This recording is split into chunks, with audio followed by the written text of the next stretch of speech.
Imagine a world where engaging with your favorite communities was not only socially rewarding, but could help you pay your phone bill. Where communities encouraged and rewarded those who wanted to contribute, while at the same time elevating the substance of their own identity. This may very well be the future of community, but you can take part in it right now. And it's called Rounds.wtf. Rounds is a reward protocol built on the Farcaster social network that utilizes the power of blockchain, specifically the base L2, to allow communities to give back to the people who fuel them. Rounds is the evolution of Prop.House, a protocol born out of necessity for the Nouns community. However, since the evolution in February of this year, Rounds has already been used by over 80 communities, rewarding 85,000 submissions in the process. And the best part is no one really had to change what they were doing to participate. Hi, I'm Jack Wilds from the Noun Square, and in this episode of ZERØPØD Spotlight, we're going to get deep into Rounds.wtf through an incredible conversation with a very special guest. I'm Seneca, one of the co-founders of Nouns, also one of the co-founders of Prop.House, and now building Rounds.wtf. When we set out to make this video, the plan was to write a simple Rounds primer, a way to share with others how they could get started creating and participating in Rounds. But after getting a chance to actually chat with Seneca, I realized there was a lot more here to say. Yeah, what is the meaning of life? So, we will start at the beginning. Chapter 1. After pronouns, there were nouns. To understand how Rounds came to be, you have to first understand Nouns. Nouns DAO is an infinite art project owned by the community and strives to make a positive impact by funding ideas, fostering collaborations, and proliferating a meme. The meme, in fact. And it all started from a tweet on June 2nd of 2021. Initially, what caught my imagination was the aspect of time in the project. When 4156 put out the tweet thread white paper, he mentioned that this would be sort of an infinite project because it's one noun every day forever, right? That's been there since inception. And the idea that this thing could far outlive us was just really interesting. That the play between the project, blockchain, and time, that sort of dynamic I hadn't seen before, that really caught my attention. Seneca, alongside his fellow Nounders, set out on a mission to turn one punk's tweet into a reality tweet. Sorry, pulled the toady. I mean, one punk's tweet into the reality we know today. And on August 8th, 2021, something extraordinary happened. When we launched Nouns, we said, all right, what do we think the first auction is going to settle at? And most of us, I think, said somewhere around 20K USD, maybe 50K. I think the wildest one was maybe 100K. Well, the first auction settled somewhere around 2.6 million bucks. A punk called Zayax had just won the firstborn noun, a 32 by 32 pixel fox in two-tone noggles, with an astonishing bid of 613.37 ETH. The experiment called Nouns was off to an incredible start, and the treasury was full. The treasury itself, the purpose of the treasury has always been to take it out and put it into the hands of builders. And within the first, 7-10 days, we had several millions of dollars in the treasury. So I spent the first few months of Nouns quite literally DMing people on Twitter and bringing them into our Discord and presenting them, having themselves present themselves, and working with them one-on-one to pull out an idea that they could use to propose to Nouns. We would work on a draft, we would work on a doc, then we would present it to the community, we would try to get consensus, all these steps to get them to propose and get money out of the treasury so they could do what they wanted to do. After several of those, it just became very clear that we were never ever going to be able to deploy this amount of capital into the hands of builders in this manner. Of course, this presented Nouns with a problem. Albeit a good one to have, it still required a solution. One day, I came up with this idea. I called it a reverse auction, where instead of the lot being art and the bids being, say, ETH, you reverse it and you get the lot being ETH and the bids being proposals, right? And that was what started Prop.House. In January 2022, Seneca was funded 36 ETH by Nouns DAO in Prop 23 to continue exploring the idea of Prop.House. The protocol was off to a great start and unanimously appreciated by the DAO. In the first few months, they built out their site, started to grow a following, and received 69 proposals from only 2 funding rounds, awarding 15 ETH to 9 of the props before going back on chain in Prop 62. The experimental approach to deploy capital showed a lot of promise, and the idea was no longer confined to the Nouns community. It was spreading. Prop.House would continue to develop and grow for another 2.5 years. And although things were working, they weren't without issues. Governance comes with its own set of challenges, and with every round, there were lessons to be learned. It's very difficult to have internet strangers come together and do things. Right? It's a tough problem. It's hard enough in real life, right? You can imagine your friends, how difficult it is to meet up on a weekly basis nowadays. Now imagine having hundreds of strangers or thousands of strangers try to come together and partake in this community building effort, so to speak. To that end, I think a lot of the lessons of Prop.House have been is this sort of exercise in empathy to try to understand both the people that are willing to build and the community itself who is trying to welcome these new builders, right? Getting into their shoes and understanding their day-to-day way beyond the screen. The more I'm able to do that, I think the better product I will be able to build.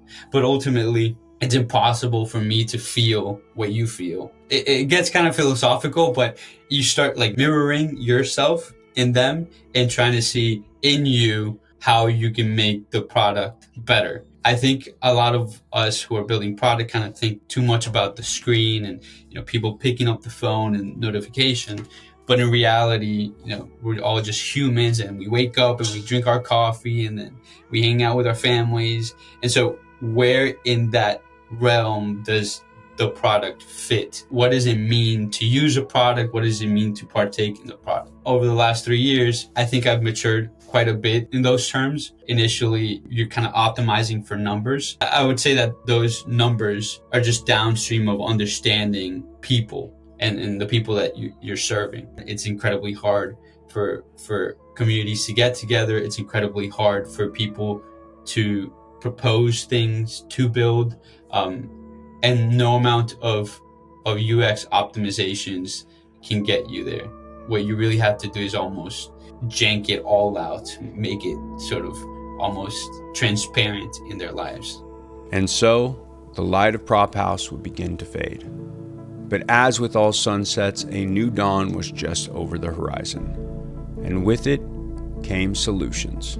All my problems and all these external solutions came together at the same time for me to view the thing with clarity, and thus rounds came to be. Chapter 2. The birth of a round.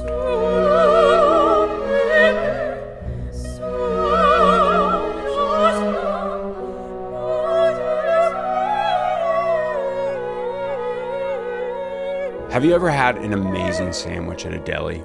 One you couldn't get out of your head, but when you try to recreate it at home, it just didn't hit the same way. See, a sandwich is only as good as its ingredients. And to create that perfect bite, it requires all of those amazing ingredients to collide on your cutting board in harmony. So sometimes you have to drop those old ingredients and start over. As it turns out, a protocol is the same way. New on-chain ideas were emerging in crypto, new places for communities to grow, and new chains to explore. So a collision of these ingredients was about to happen. There were quite a few things that came together at the end of 2023 and beginning of 2024 that led us here. One was that we made a critical mistake in taking out a page of the DeFi development cycle. With the Nouns ethos of maximum decentralization, we tried to build Prop.House in a way where anyone could interact with it without us requiring to be there. And what that led to was an extremely long development cycle. We took a year plus to make the protocol. Ultimately, when we shipped it, it was just too clunky. One sort of example of why this became a headache was there was a bug. In order to fix the bug, you need to deploy new contracts. The whole thing would take a week. Whereas if you had done parts of this off chain, you would fix it in less than an hour. And so the complexity grew to a point where we just knew that this wasn't going to allow us to develop product and keep up with the market, with customer needs, etc. The second one was Farcaster. Farcaster is a sufficiently decentralized social network with an open social graph.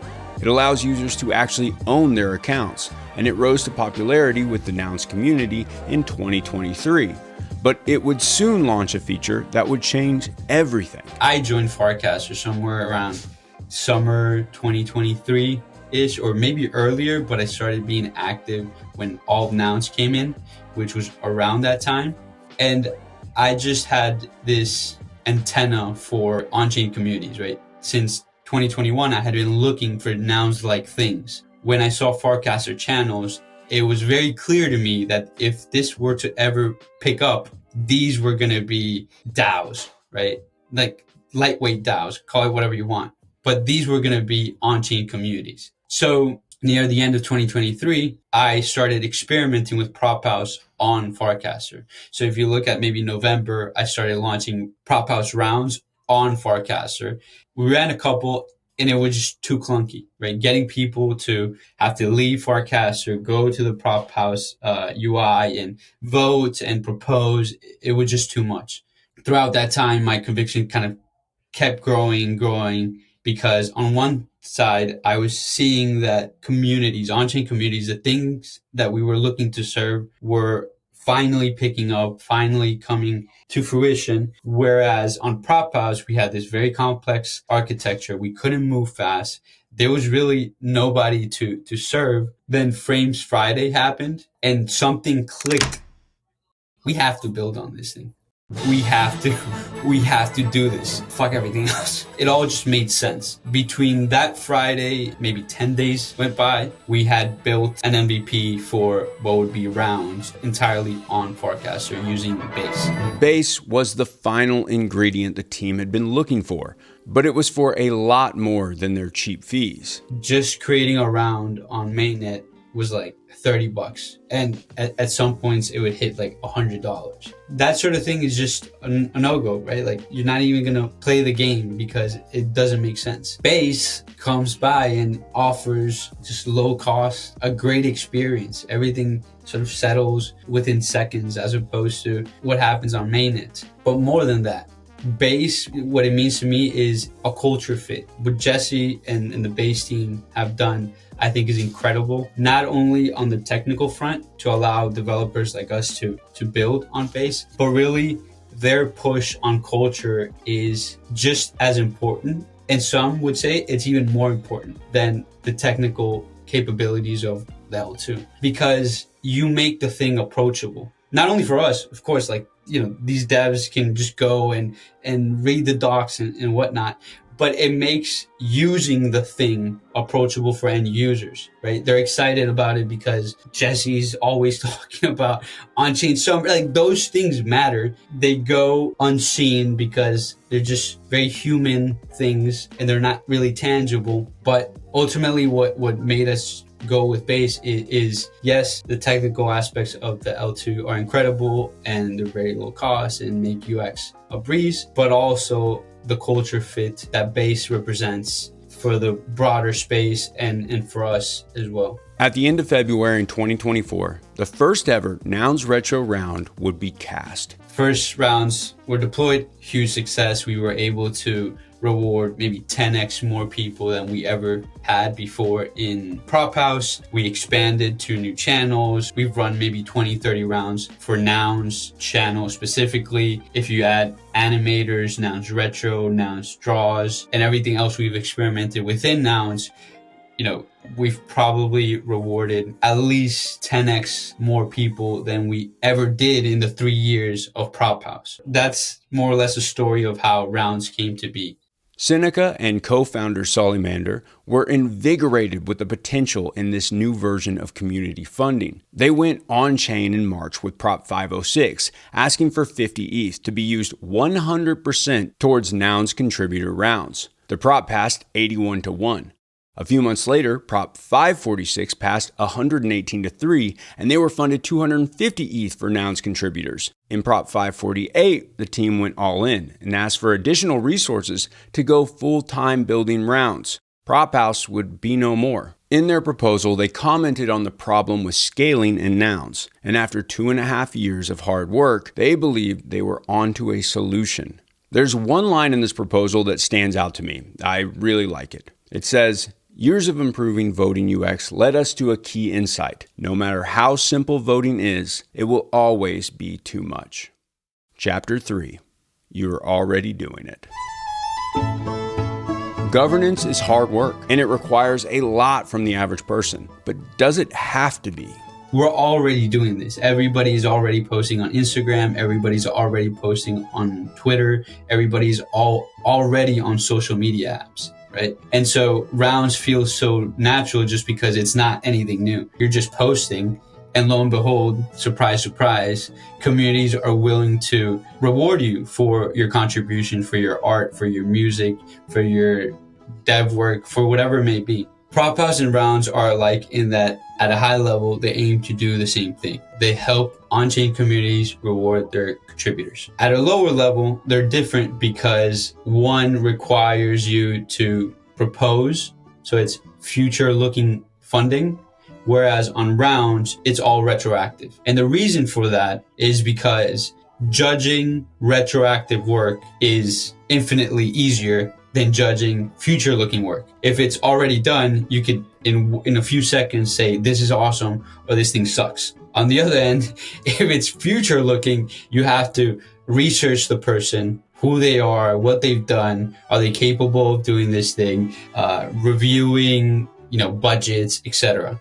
Another key difference is that on Farcaster, there is no voting. People are naturally voting with their likes and their recasts and their comments. So what Rounds does, it takes out voting completely, or at least at a conceptual level where the users don't have to think about voting. They're just scrolling and liking things. And we use that data to allocate resources in that way. So Farcaster allowed us to remove this enormous piece of friction that we had from the Prop.House flow. And I think that's underrated. I think the social graph and all its rich data is something to be looked at and explored a lot more. Those two things put together just allow for an entirely new product, I believe, where you're now able to reward the long tail of contributors. Before, every round on Prop.House would at most reward 5-10 people. With rounds, we're doing thousands of people a week.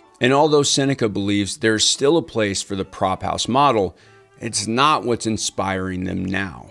I think what made me go for rounds is just that it's more interesting, right? Like the Prop.House mechanism is more or less a request for proposal. That happens today in the real world all the time. But we've never seen what Rounds is doing, which is rewarding the long tail of contributors, especially through an open social graph, right? That's really never happened because, social graphs have never been open, right? They've always been closed, or if they were open, they were closed very soon afterwards. And then lastly, the key component here that just never allowed for a thing like rounds to happen is that if you're rewarding the long tail of contributors, imagine trying to send money to 1,000 people. What are your bank accounts? I don't know. What's your Venmo? Whatever it may be. It's incredibly difficult, right? So thanks to crypto, thanks to the financial rails that crypto enables, you're able for the first time to really reward 1,000 new people immediately. Another idea that played into my decision to sunset Prop.House was just the fact that it's much more interesting. There's just so much more that can happen that I don't know about yet, that can happen towards this direction versus this direction, just because this is uniquely enabled by the financial rails that are crypto, the open social graph that Farcaster enables, the low cost L2 that is Base, Optimism, Sora, right? So a lot of sort of key pieces came together for this new and interesting thing to happen. And thus the interesting factor is important in trying to decide, what probably has the biggest impact or the biggest outcome. As our conversation went on, it became very apparent that we weren't talking about the technicals of a protocol any longer. We'd shifted past the ones and zeros to get to its core, the humanity behind it. What makes Rounds valuable? Who does it serve? And why is it so important for communities? One thing that I've learned from Prop.House is that more than the reward itself, it's an invitation. If you invite somebody, they'll do what they wanted to do anyways. And so I also see Rounds as a way for communities to invite others. Sure, you say it's rewards, but really it's about taking that first step. It's not really just about the reward. To some folks it is, but from my time in Prop.House and now Rounds, I think that part is underrated, that you now have a very easy way to invite people. People also don't necessarily compete just for the reward itself. Like some of these tokens are worth nil, right? They compete for the social aspect of it, the social status. Ultimately, we're humans, social animals, if you want to call us that. And we can't get enough of social. I don't see that necessarily as a bad thing. I think we should just take what's natural in us and direct it in the best way possible, right? So let's have us compete to do the best things for the world, and so be it, right? Like we're still acting on maybe, I want to be popular or I want to be whatever. But if your output is positive sum for the rest of us, then hey, let's scale that up to 1 million. That's what this game is about. I described Prop.House, I think, in very early 2022 as this bonfire where communities come and do things around it. Yes, the reward matters. Yes, all that stuff matters, sure. But first and foremost, communities need something to do, right? Like if you don't have anything to do, then what are people going to even come for, right? They need to enjoy the meme. They need to create the meme. They need to do things. A lot of what Rounds and Prop.House has always been is this sort of energy thing, this bonfire where people can gather around and either watch, right, because they enjoy the sort of competitive aspects or the outputs or whatever, or they can come and play, right? But it's something to do. Much more than just that literal mechanism of, hey, you get rewarded. It's a place to come and do things as a community on the internet. Yeah, that's sort of the nuance that isn't explicit, but it's all that it is. What is explicit is you get rewarded, sure. But then the things that aren't tangible are kind of overlooked, but that's all the thing is. All this kind of comes from Nouns. The first year or two of Nouns, our work wasn't, the proposals or the upgrades to the mechanism or whatever it may be. It was quite literally maintaining the culture, right? Like helping people come around and hang out and not get kind of thrown off by, the money or the drama or whatever. It's maintaining the culture. That's not explicit. That's just like ether thing, right? Like it permeates everything, but you don't see it. Ultimately, we're humans, right? What drives us is the people that we know and like. That's what helps us stick around, because we're humans. We're not fucking AI, right? We have emotions and all these things. If Nouns didn't have all these people, then I would have been long gone, and I think everybody else would have been long gone, right? Same thing with Farcaster, same thing with Base, same thing with Ethereum, same thing all over the place. It's culture that matters. Of course, without the technical breakthroughs of the devs that have allowed or enabled this, nothing else is possible. But I would argue that the culture aspect is just as important. Getting to sit down and speak with Seneca was an incredible experience for me, and it helped me realize a few things. We all have a role to play in the future of this space. The culture on-chain is being shaped by the communities who are interacting on it. And whether you're into arts, sports, tech, or just memeing around, you can find a place where you belong. Rounds is providing a tool for those communities, a tool to welcome others on-chain, to be rewarded, to be seen, and to feel home. And deep down, that's all anyone really wants. Thank you for watching the first ever episode of ZERØPØD Spotlight, brought to you by the Noun Square. I want to send a special thanks out to Seneca for sharing the story of rounds with us, and to all of you for watching our content. Follow us at the Noun Square on Warpcast and X, and join the Yellow Channel, where you can participate in all sorts of fun rounds. To support this series and others like it, all you have to do is like, comment, and share with a friend, or collect all your favorite episodes on Zora. Now, I'll leave you with a little alpha from Seneca, because maybe we have something IRL coming. Until next time, stay nounish. I'm Jack Wilds. One that I've been thinking a lot about that I want to pursue within nouns is meetups, in real life meetups. I've taken a page from Ted, shout out to Ted on Farcaster. She's done an incredible job of bringing people together. So URL to IRL, I think that concept is important, and I'd like to pursue it further and see how rounds can potentially help make that a thing. When I was growing up, it was weird to have friends on the internet. I wasn't a gamer, I wasn't any of that. So to me, it was always kind of, you have internet friends, what does that mean? It was a meme, right? Forever. It was a meme forever. But now, yeah, my internet friends are my friends, my real friends, because, we hang out, we travel together, we work together, So, yeah, anyways, tangent there, but Go make some online friends. We'll see you next time. Peace.